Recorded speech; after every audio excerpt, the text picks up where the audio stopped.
Hello, denizens of the internet. My name is Mike Rowe, and this is the TFITS podcast. I am joined here by my good friend, sitting to my right. Hi. How are you doing tonight? I am fantastic in the spacement. Man, I'm just dripping with excitement. I know, right? I tell you what, it's getting wet in here, folks. It is really wet. Let me bring this music down just a little bit. No, there is no music. It's all in your head. I mean, you just turned it up and got louder. Let me turn the music in my head down just a little bit so we can get... so we can hear ourselves think. All right. Thank you for joining us, folks. We are in the spacement, and tonight we have another exciting topic for you on the Fuck Is This Shit podcast. Mm-hmm. What are we talking about tonight, my friend? Tonight we're going to discuss the ethics in space. What are we relegated to as humans to make purpose in this universe? Like, what are our responsibilities and obligations moving forward? Because we're not staying here on this planet any longer. No, we are not being held by these restraints no longer. We are going forward. But what are our responsibilities? What are our ethics? Okay. Yeah, no, I love it. I think there's a lot to talk about here. A lot of things come to mind right off the bat. As you know, I'm a big Trekkie, so the first thing that pops into my mind, sci-fi wise, is going to be the Prime Directive of Star Trek. They've got this rule that if they encounter a civilization that has not yet achieved warp capabilities, they have a non-interference rule. Famously, in one of the reboots, it opens up with the whole scene about the Prime Directive and the planet's going to be destroyed by some volcanic activity, I think. Or an asteroid. A whole civilization, and they could save them, but they're not allowed to interfere. So Kirk, of course, being Kirk, breaks the rules. Spock drops some kind of ice bomb on the volcano and saves the whole planet. It was one of the Chris Pine ones. I don't know. But yeah, so the guy from Heroes playing Spock, that was great. I think he's a great Spock, and it was a good movie. Zachary Quinto, and by the way, he's in the new... Yeah. I had to put this out there. He's in the new Nosferatu. Oh, nice. He's great. He's a really good actor, yeah. I mean, I really hope he doesn't get pigeonholed like Leonard Nimoy, who, great Spock, great actor, but kind of like, what's his face that played Superman? Zod. No. Christopher Reeve. Yeah, Christopher Reeve, kind of like him, and the Superman before him, actually, in the 30s. They both got pigeonholed into playing the same role over and over again. Until you commit suicide or break your neck on a horse, one of the two. Right. And, we hope that doesn't happen to Zachary Quinto. I don't see that being a problem for him, but he has been Spock like three times now or something. Yeah. Well, that being said, you also recognize him from Heroes. He's now playing the new Nosferatu. He's killing in that role. Yeah, I can see that. It. But he's done some other things, and he's very flamboyantly living his best life, so he's not good for him. Going to off himself anytime soon. And as his character Spock would tell us, it would be highly illogical for us to interfere in a civilization should we encounter one that has not yet reached our level of technology. I'm not sure I agree with this because it seems a somewhat arbitrary line to draw in the development of a civilization. Like, why when they achieve warp drive, right? Why not when they split the atom or discover electricity or, have equality for the opposite sex or, Exactly. It just kind of seems like an arbitrary line, but, sci-fi being sci-fi, they had to have conflict. So, I think Roddenberry kind of threw that in there as a sort of a reflection on, all the civilizations here on Earth. Whenever they've encountered each other, it's usually been disastrous for the less advanced civilization. Yeah. They become the conquered, and the more advanced civilization falls under the role of conqueror, such as in our great American states. Well, it's not even our American states, it's human nature. I mean, if you go back, it's human nature is to conquer, to spread. Do you think so? I don't know. Well, Genghis Khan tried to take over the whole part of the whole world. I mean, that was his whole drive. Alexander the Great, Genghis Khan, Hitler, nature, Well, human nature is to be selfish. I mean, it's to survive and to propagate. That's the whole purpose of human nature.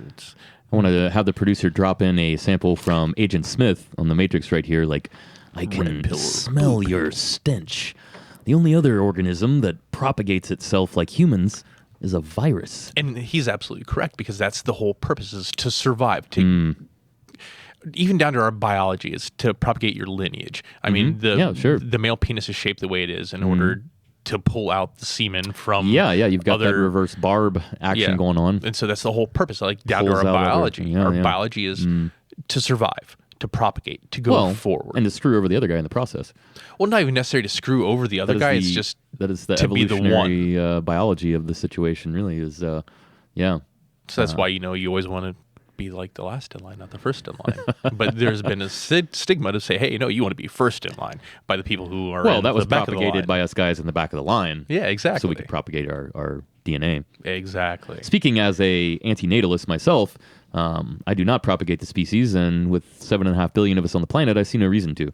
I feel like if I had a child at this point, I would just be raising a soldier for the next war, whatever that may turn out to be, whether it's an American Civil War or World War III or what have you. So, or conquered by aliens. Sure. I mean, and that being said, our planet is getting small enough. We're not going to be able to survive as a human species on here. So we are going to have to move forward. We're going to have to go out into the stars to find new habitable planets. I don't think so necessarily. I think that we've reached a level of technology, and of course this is an open debate, but I feel like we've reached a level of technology where we wouldn't have to go to the stars if we could get our shit together on this planet. But again, that brings us back to human nature.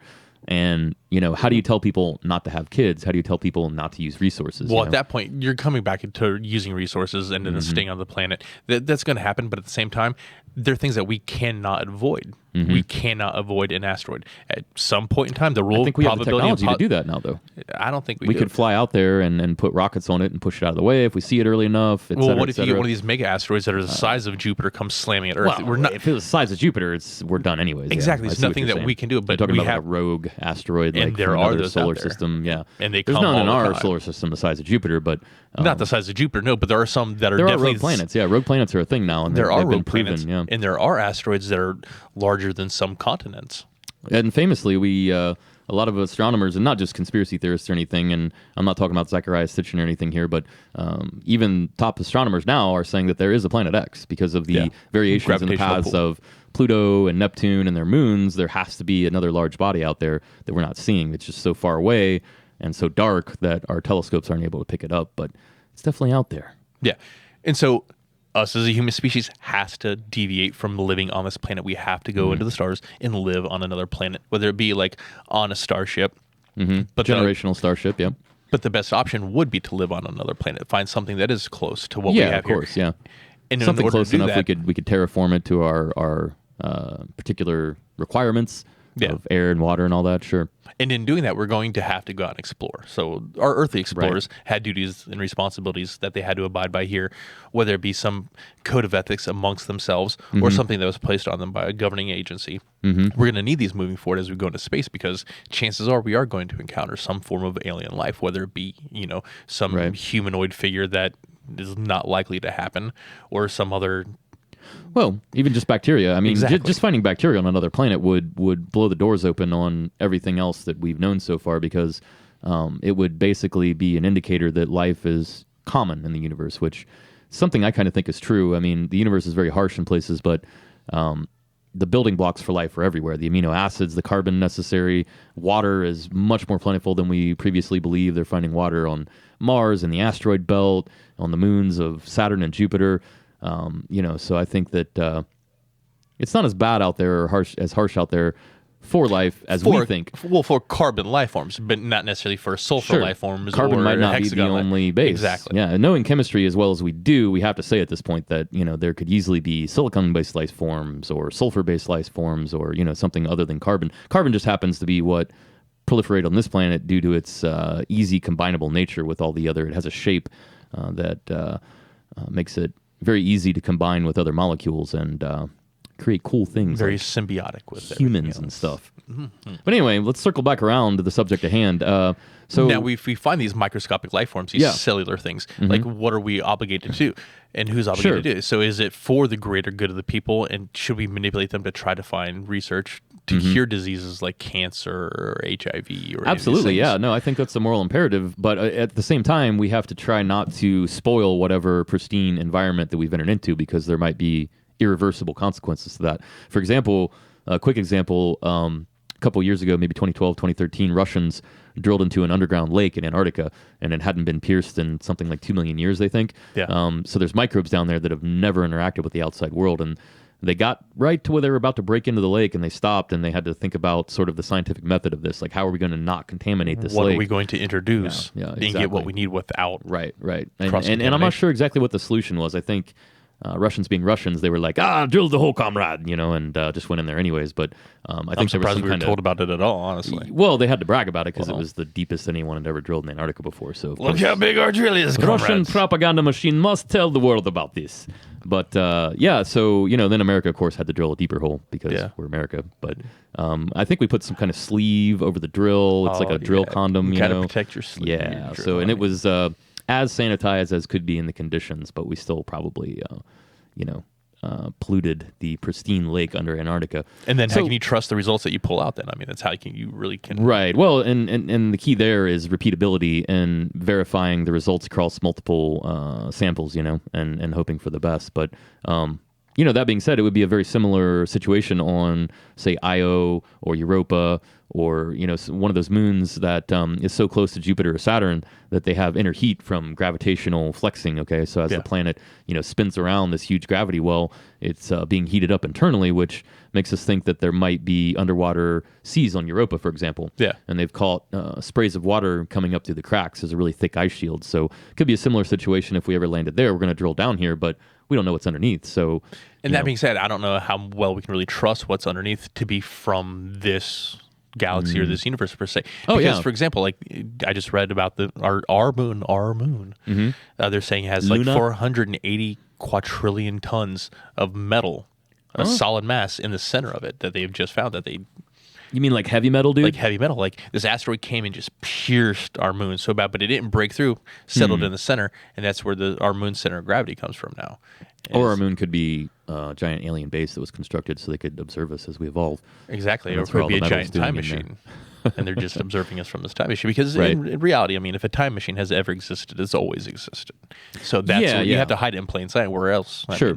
Well, circling back to what you just said, the life is not from here. That could very well be the case. There's an very old theory called Panspermia, which states that life has been seeded throughout the universe, maybe by accident or by design of the biology. If you remember that kind of goofy movie based on Robert Heinlein's old book, Starship Troopers. Yeah. They had giant creatures that could shoot things up into orbit, basically. Do your part and sign up today and kill the bugs. Would you like to find out more? So these bugs could shoot things into space. So if they could shoot their DNA into space and it could survive, say like a tardigrade or a water bear could survive the extreme conditions of space to land on another planet and seed life there. So RNA, DNA, these basic building blocks are the kind of thing that lets us do that. So that's definitely an interesting topic. I think we're going to take a short break here for a word from our sponsors, but tune back in for the next half of the TFITS podcast. Mm-hmm. Welcome back to the podcast, folks. Apologize for the abrupt cutoff there. We did have an interloper in the studio. Had to take care of that. It happens sometimes in the spacement. There's a lot of ins, a lot of outs, a lot of what have yous here in the spacement. Travelers coming from other dimensions. Sure, other worlds. The veil is thin in the spacement, as they say. So let's touch on space law, my friend. Just looking up on Wikipedia here, space law is the body of law governing space-related activities encompassing both international and domestic agreements, rules, and principles. There's a bunch of extra legal gobbledygook here, but the point is that there has been international laws put in place as agreements between nations on paper to govern our actions in space. There's a lot to cover here, but it kind of all started at the end of World War II as we had rocketry and, we knew that we'd be getting into space eventually. The space race officially kicked off in 1957 because, you had Sputnik and everything happening at that point. And really, I was thinking about this a while back, and give me your input and what you think about this, but us going to the moon in the 60s, okay? Yes. I really think it was a very simple matter. Of Kubrick wanting to film the greatest movie of all time? Yes, I agree. No, I don't agree with that at all. But I think that it was really a matter of higher ground, okay? Go back to Napoleon, go back to Alexander the Great, go back to, who's the Mongolian guy? Genghis Khan. Genghis Khan, that dude. They all knew about higher ground. They know that if two armies are going to meet, all the way back to Lao Tzu in The Art of War, always choose the place of battle, use the environment to your advantage. So was it literally like we had to get to the moon because the Russians were in space, and if they got the higher ground first, we would lose the higher ground? Think about, I mean, as much as I hated the prequels, Anakin, I have the higher ground. You Yeah. know, I mean, was it really that simple? Or were we just going to the moon to one up the Russians? It was. I think so, yeah. It absolutely was. It was just who had the bigger dick, and it was happened to be a rocket, Sure. phallus-shaped, Sure, big phallus-shaped rocket. phallic It's exactly what it objects was. being shot into space, right? By a bunch of German physicists. But so No, but there was weapons capabilities at that time. I mean, I know for a absolutely, fact. yeah, long range missiles and stuff that they were starting to perfect.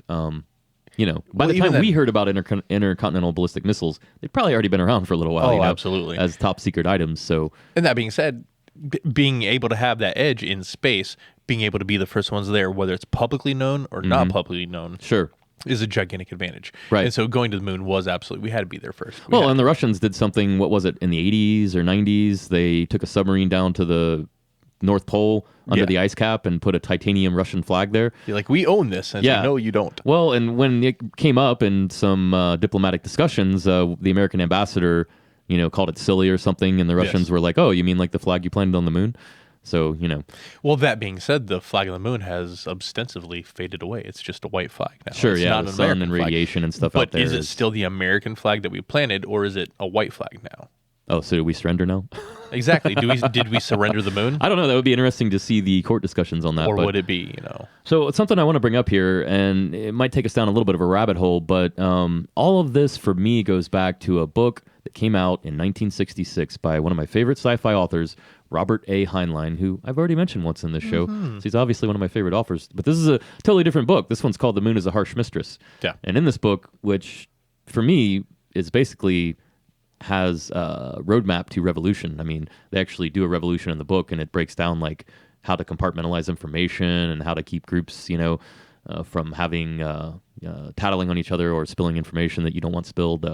Very interesting read. I highly suggest it to everyone. But sum it up, basically, in this book, the moon is its own government, but it's controlled by the Earth, and they have a rebellion, and Earth threatens them and is going to send up their spaceships. But guess what? The moon has these little railgun launchers to launch all the stuff they mine out into space. So they just recalibrate them to shoot big moon rocks at Earth, and the Earth capitulates after just 2 or 3 shots. Yeah. They completely devastate cities full of millions of people. So yeah, I really think, you know, after reading that book early in my life, it made me think about it more, and I really think that was all about higher ground. So reflecting back on that, you know, obviously man's warlike tendencies have spread into space already. Yeah. You know, even though we've kept it peaceful so far, there is some kind of like X-22, like Boeing unmanned drone that's been in space for, I don't know, something like 18 months now. Yeah. They're totally hush-hush about it. Everybody knows it's up there, but they don't know what it's doing. And of course they say, oh, we're not violating the space weaponization of space treaties or anything. No. We're just Not running for- tests, you know? Yeah. But famously, a few years back, China launched a missile that can destroy satellites. So, and they destroyed one of their own satellites, which made everybody start buzzing and getting worried. But China was like, oh, it was a defective satellite. Don't worry. We just destroyed a defective satellite. You don't worry. We needed to destroy it. It needed to be broken. Yeah. So That was an Italian-Chinese man, by the way. so obviously they were Just a little flexing. spin on it. Right. So obviously they were flexing and showing their capabilities, you know. Yeah. Just like North Korea launching, you know, test missiles over that can reach Japan and all that. You know, it's just And so that being said, if we happen to find any life in space, you know, the chances are of it being weaponized. I mean, there is a Exactly, good chance yeah. that as much good as it can do, it can also be used for evil. But we don't know course. exactly what that is. But moving forward with that in mind, I mean, what are our responsibilities? Should we even try it? Should we manipulate it at all? Right. Should we check to see what the biological functions are? Do we just let it propagate and go in strictly observatory fashion? right. Yeah, prime do we- directive is a strict non-interference. Can you observe, you know, I can't remember. It was one of the Star Trek The Next Generation movies where they broke the prime directive by accident. They were in like a shielded facility, like watching these Yeah. people literally like on the surface with them, but they couldn't see them because of some kind of holographic shielding technology, et cetera, et cetera. So yeah, there's a lot of moral and ethical And I'm wondering what quandaries. what the space law dictates as far as ethics goes of who finds it. Because if, you know, Sure. I put my money up there and I'm going up into space and I find something, I'm using that for me. I'm not going to give it to y'all. I'm going to do what I need to with it. I'm going to capitalize it. I'm going to get my return of investment from it, and I'm going to do what I want with it. It's mine. I found it in space. Like, are discoveries in space relegated to the court of social aspect, or are they just, you know, Yeah, so it looks Who like we've retains the got rights? a few treaties here that are international treaties on space. The 1967 Treaty on Principles Governing the Activities of States and the Exploration and Use of Outer Space, otherwise known as the Outer Space Treaty. The 1968 Agreement on the Rescue of Astronauts, Return of Astronauts, and the Return of Objects Launched into Outer Space, or the Rescue Agreement. We have the 1972 Convention on International Liability for Damage Caused by Space Objects. The 1979 Convention on Registration of Objects Launched into Outer Space. Just like you have that number on your boat or your plane, now everything that gets launched into space has to be registered. So we can keep track of it. Yeah. Space junk and trash. Exactly. The 1979 Agreement governing the activities of states on the moon and other celestial bodies, otherwise known as the Moon Treaty. So then what happens when you're not on a moon or in the space? Or on the space, what is it? Yeah, well, bodies. I think it's implied that the other treaties governed, like the 67 Treaty governed outer space itself, but then you have the agreement governing the activities of states on the moon themselves. So that's like the United States landing on the moon and planting our flag. Well, we don't own the moon now. Like China's there right now. Yeah. The European Space Agency has rovers up there. The moon actually is populated by like half a dozen robots right now. Oh, it absolutely is. That's pretty interesting to think about. But yeah, there's militarization of space is a touchy subject because the argument, I think, with a lot of the hawks in our government is that if we don't do it, someone else is going to do it first. China's going to do it, Russia's going to do it, India's going to do it. So beat them to the punch to make sure that they don't do it. Which I think is what we're doing right now with the whole Boeing X-22. I think it's probably going to be a seek and destroy type of drone that just floats around in orbit and basically... Well, what does that say for people like Elon Musk who plan on putting up a series of satellites up there? Sure. And that's commercial, so that's fine. But as soon as he rubs the wrong people the wrong way... They're shot down and we have this drone will be able to take out junk. all satellites. I mean, think about it. When you conduct war, modern warfare, what's the first thing you want to do? You want to interrupt your enemy's communications, okay?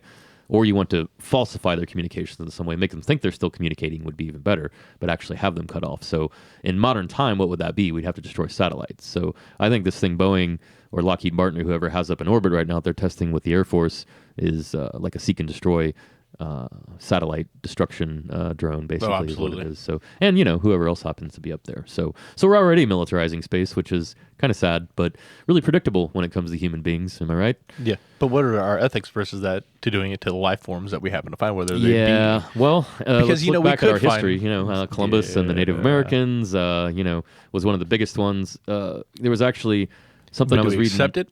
Yeah. So I know I don't want to accept it. I like to think that humans are evolving, but every time I think that, somebody proves Well, me how do you wrong. explain the missing link? I mean, you can see that in the evolution of humans. There's a link that's just not there. Who's to say that wasn't some life form that...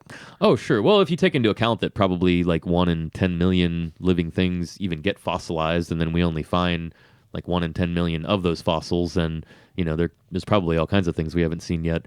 But just the overall trend of life forms from less complex to more complex over time, from less intelligent, and intelligence is Definitely applicable in a lot of different ways. Yeah. Well, some of the advanced science that we've seen from these so-called "quote-unquote" primitive cultures, they're far more advanced than anything. Oh, we have absolutely. now. Yeah. I mean, we still don't know how they built the pyramids. I mean, we know they got built, but we don't know how they built them. So, Yeah. Well, even to take it one step further, it's this. What about the science behind it? And Sure. I mean, there's a lot of mathematics there that. How would we explain that they were come to understand and write down and transmute? I mean, if you look at the minds with their calendars, I mean, Right, exactly. some Oh, yeah. really, It's a very really cyclical. complexity. Yeah, it's a very cyclical nature to the calendar, which implies that they knew about the cyclical nature of the universe at large. I mean, they had time scales that were like 26. Every cartoon was like 26,000 years. Yeah. Like, why would you measure time that long when humans only live at the time probably like 30 or 40 years? Correct. So it's pretty interesting to think about. They could look at these patterns and see that there were bigger patterns. So kind of And hard then they to ran explain. out of rock and stopped, and we confused that for being the end of time because Well, we in the future were dumber than they were in the a past. circle only has 360 degrees, so Yeah, but their calendar had to stop at some point in time. But if you It look at didn't- measure, it if you didn't look at the stop. measure of time, when we a clock can't. gets to 12 o'clock, it doesn't stop. Yeah, because it's not really time, and that goes back to my other question of how do you observe time, which was in a previous podcast. You can go back and check out. Yeah, go back and check But- that out in our earlier podcast, folks. But that being said, they stopped at a certain point. I think it's just because they ran out of their tablet and they're like, fuck it, we're good. I don't think that's what happened. I think that's what happened. I think it was finished as they very well intended it to be finished because it was complete in the way it is because a clock, when it hits 12, keeps going. Just like their clock, when it ran out, kept going. It just started over again. It was a new cycle, a new cartoon. Yeah, but the new cycle doesn't start the same and it doesn't end the same. There's variances. So why didn't they continue that to go on? They just decided, They looked in the future and they saw there were a bunch of fucked up pale dudes that were fucking up the earth, and they were like, well, that's obviously the end of times. Not, I mean, no, they just they knew it was the world's an aberration and that it Let's was going blow this shit up. It was going to be corrected. And well, we've initiated the self-destruct sequence, so I mean, it's all right. Somebody has. Our planet will end soon. Somebody has. The planet will be fine. The humans are probably fucked, as George Carlin famously said. And that says, and that's why we're getting the fuck up out of here and going and checking some other shit out. And while we're out there and we find these other planets for us to live on, I mean, what are our responsibilities while we're there? While we're looking, are we trying to live there? And if we live there, are we going to pollute while we're there? Are we going to mine those resources? Are we going to terraform at all? I mean, what are our responsibilities? Well, we'd have to if we wanted to live there without spacesuits. But I think the bigger question is we spent all this money and all this time seeking life, and we don't know what we're going to do when we find it. We have no plan. You keep asking that question, and I can't answer it because we honestly don't have a plan as a people. Now, I'm sure the government has contingencies in place. What ifs, maybes, possibilities. Sure. There's all kinds of movies that call this out. I think one of the old Michael Crichton Andromeda Strain things was like this. Even Independence Day, that kind of thing. When there's a chain of events that happens when alien life is first contacted by the government. There's already contingencies in place, and as soon as that happens, that chain of events will occur. They'll go out and find these scientists, and they'll bring them to this place, and they'll have all this gear, and they'll attempt to communicate. So, and the military will be preparing all the weapons they think will work, but they don't know for sure because it depends on how advanced the aliens are. That's if the aliens came here. Now, if we go find aliens, that's a different story. So far, we haven't seen anything in our solar system, but and I just honestly don't think it's going to happen unless it happens through radio telescopes or optical telescopes or X-ray telescopes, because we haven't even made it to Mars yet. I think we're getting way ahead of ourselves with these Elon Musk guys and these Jeff Bezos guys thinking that we're going to go live in space. Like Elon Musk has straight up said he wants to die on the moon or die on Mars. And I'm like, that's fine, dude, go do it. But cool. There's not going to be the first man to commit suicide on Mars. It's fine. There's not going to be a city when you get there, man. I mean, it's just, I think we're taking baby steps towards this, but I think we're getting way ahead of ourselves. We're a little too impressed with our own technology, I think, and we're not realizing, there's these huge, vast distances, and we're testing all these different engines, but we're not on the same page because you have all these little fractured city-states all over the globe spending little resources when they can appropriate them. If we would just all get together as a globe and work for get all the best scientists and said, hey, that's how we got to the moon. It was literally JFK saying, ask not what your country can do for you. Wait, how did it go? What you can do for the country. No, I was just kidding. But it's exactly it. Is we pulled our resources and we got this thing done, and we need to do that globally if we want to get off this planet. But the way we're doing it now is through privatization, through Amazon, through Tesla, through SpaceX, whatever. Yeah. And there's a fucking Tesla Roadster floating out in space right now because some rich guy thought that that's a better way to spend money than to actually fix what's here on this fucking planet. And it absolutely all was. This money that's being spent on getting all this stupid shit into space could be spent fixing the fucking pipes in Flint, Michigan so people have clean water. It could be spent educating children so they don't grow up and vote for people like Donald fucking Trump and that will ruin our country, and they can actually be educated and informed voters. If we don't start spending money on things here, none of that's going to matter because we're never going to make it off this fucking planet. Well, that's why the rich are trying to get off now. They're trying to find a place they can get to. But that being said, it's an not even Elysium just type rich. of situation. So there'll be a ring that's paradise, and we all live in the shithole that's Earth, where all the resources come from. So sort of like a reverse Moon is a harsh mistress situation. But yeah, sorry, end of rant, folks. But it's it really irks me with all these super billionaires that we've had occur in the last several decades. But that being said, the Roadster was a great thing. That was a great for what it was. It was a promotion. Stunt, yeah. It was a promotion. It was a PR stunt, yeah. And it brought publicity to a lot of people who wouldn't have otherwise seen it. And that being said, in my opinion, anything that brings us back to space, right? Because that's something and I haven't seen because I'm not of that generation, since the 60s, since the Great Space Race, since the governments were trying to get to the moon. Right. And that's where, honestly, as much as I love it here, we're past the point of no return. I mean, our ice caps are melting. They're not coming back. There's no you're way. right. Yeah. We're not going to be able to sustain life on it. Yeah. If we stopped, and as a father, I'm afraid for my children and even my children's children, especially because I don't think we're going to have a planet that long. Exactly. And that fucking hurts. And we shouldn't. And so we really do need to get off this planet. We need to find a way of life. And that being said, when we get out there, what are our ethics while we're there? Right. But do you think that Elon Musk will have seats for your grandchildren on his really expensive rocket ship? I don't think so. See, it's going to be only the rich get to leave, fuck all the rest of you. And that's why I think it needs to be a public effort and not a private one. And I hope it gets to the point when he gets... and he has his rockets built and the public sees that the world is ending and it is just the rich, that the Denzians at that point take over and eat their masters and, build their own rockets and all the rockets go out. Because you have the people, because there are people who are going to be there for the people and not there for, the agencies. And I hope that it happens. I promise I'll take off my democratic socialist hat right after this. But, these guys wouldn't have all this money if it wasn't for, the government, society. Well, yeah. Well, I'm just saying that in general, if Amazon didn't have roads to deliver your shit on that were built by taxpayers, then the roads he wouldn't have $110 billion. Okay, so these guys wouldn't be able to get into space if they weren't standing on the shoulders of giants, like literally captured Nazi scientists that we forced to make rockets for us. If that wouldn't have been done, there would be no SpaceX. There would be no Elon Musk shooting his fucking car into space or whatever. So, yeah. Like I said, end of socialist rant. But if we get together collectively and did this, I think it would be successful. The way we're doing it now as privatization, I don't think it's going to work. I mean, it is going to force technology forward, which is a good thing, but only the rich have access to that technology.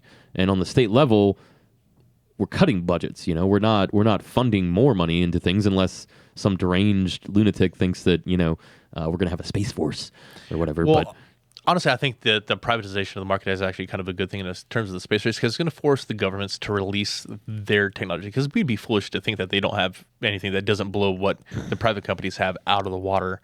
I don't know, man. Is kind of foolish. Yeah. So in order for them to compete well, they can outsource. They can see which is better and then outsource and let them do that and keep what we have back here from using back products, maybe keeping the future for something else. Yeah, I think a lot of that may have been the case during the Cold War, but I think it's less so today. I mean, we're literally seeing the latest and greatest, in the F-35 and stuff like that. And I just don't feel like they're keeping things back as much as they were in the 60s and 70s, because of the end of the Cold War. Well, I think they are because you're thinking big scale like that. Think smaller scale. I mean, I remember in the 90s and even late 80s having drones fighting wars. So drones in the 80s and 90s versus the drones now. If that's what they had then, and think of the drones that we had in the 80s that you could buy as a consumer versus the drones you can buy as a consumer now. Well, what does the government have now as far as those go? I mean, their drone technology is far superior than anything we ever had. Could easily look at like alien technology or something. I think it was Iran or ISIS or one of those famously shot down one of our top-level Predator drones and had hacked it and was flying it. Well, that was a Predator drone. That was the Predator drone. And Predator drones have been around since the 80s but and the 90s. But it was flying the latest and greatest loadouts as far as the hardware goes. Yeah, the base technology's there, but you've got a lot of little bells and whistles on there that I'm sure are very cutting edge. Now, they actually design these things to be untamperable. So if somebody does tamper with the individual sensors, they're not going to find much out because it's going to self-destruct. I actually went through several interviews for a job on a very big Air Force base near us here, and they couldn't tell me much because it was top secret, but as we were discussing the subjects, it was basically tamper-proofing circuits was what I was going to be working on, making it so that if that circuit was tampered with by someone that didn't know what they're doing, the circuit would self-destruct. Yeah. So there would be hidden loops of the circuit within the printed circuit board, like all kinds of crazy shit. So they're definitely there, but similarly, that helicopter went down in Afghanistan or something not too far back, and they were really worried, and they basically came out and Pentagon said, so this is a top secret line of helicopters, but now that one's crashed, we have to kind of spill the beans. And it was literally a silent helicopter. You know how long we've been hearing about silent helicopters? There was a black helicopter floating, but it didn't make any sound. Men in Black stories. Hey, the government happens to have these. Wow, look at that. Oh, yeah, by the way. Isn't that coincidental? And that would explain a lot of these UFOs. People have been seeing lights for how many years flying in formations. There's a whole thing with these Tic Tacs lately. Have you heard this? Yeah. Yeah, there's all these pilots are reporting it, and they finally lifted the moratorium for Air Force pilots to report this shit, and now they have a place for them to report it. And as soon as they did that, dozens of reports are coming in about these Tic Tac size objects. There's literally recordings that I'm hearing of the pilots describing how these things are moving, and he's like, "That's can't be from here. Nothing here moves like that." It's like silent, and it just comes to a dead stop.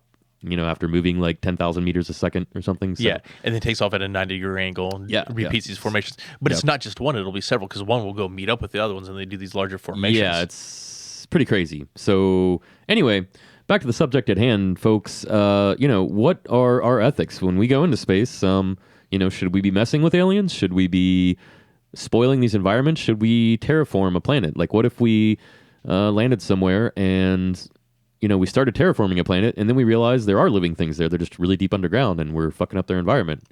But we're doing it for the greater good of humans. I mean, what are our ethics? Sure. Do we have a responsibility to preserve that for them and live simultaneously, symbiotically with them? Do we find a way, or do we leave? I think so, but knowing humans, being humans and looking at our history, I do believe that would not be the case in actuality. I believe that it would be brushed under the rug, just like Native American genocide was in America, for example, covered up for years until the truth finally came out about, smallpox on blankets and stuff like that. Yeah. And, and the nastiness of human nature would once again be revealed. I really don't think we've changed that much, honestly, since... But I think in order for us to survive there, we'd have to, because we don't know what the consequences of wiping out these species or these animals or these, whatever they happen to be, these organisms will cause to the environment, because we don't know what that their symbiotic to their environment is, because at this point, we're the aliens. We're invading. Yeah, that's a whole different can of worms. I mean, at that point, you're talking about planetary sciences and terraforming, and sounds like a great idea for another podcast, my friend. Because unfortunately, folks, we're about hitting our time limit today, and we're going to have to wrap it up. But is there anything else you would like to add about space ethics, my friend? Anything about interplanetary morals? Or, I mean, are you going to be the first interplanetary human rights lawyer, or what's going to happen here? I would love to be the first interplanetary daddy. Well, we couldn't even call it that. Oh, interplanetary daddy? Yeah. Oh, yeah. Would you be the first? Well, as far as we know. I don't think they're allowed. I mean, they've had, come on. There's been men and women in space. You can't tell me that men and women have not fucked in space. Come on. Well, I'm not even talking about with another woman. I'm talking about with something alien here, my friend. Oh, I want to get you're funky. talking about a Kirk type of situation. With I want to get up in that green skin. You know what I'm saying? Third green titties, what I'm saying. I'm a little, my biggest alien fantasy would probably, I don't know if you ever saw the Scott Bakula Enterprise, where they had him. It was like a prequel. Scott Bakula was captain of the Enterprise, the first Enterprise. No, but I know who Scott Bakula is. Well, anyway, he had this really hot Vulcan chick on his ship, and she would be my first choice to impregnate an alien, but I'll have to send you some links. Pretty hot. On that note, folks, thank you for joining us for this episode of the TFITS podcast, and please tune in next time for another great episode of The Fuck Is This Shit? Thank you. Have a good night. Thanks for joining us. Bye.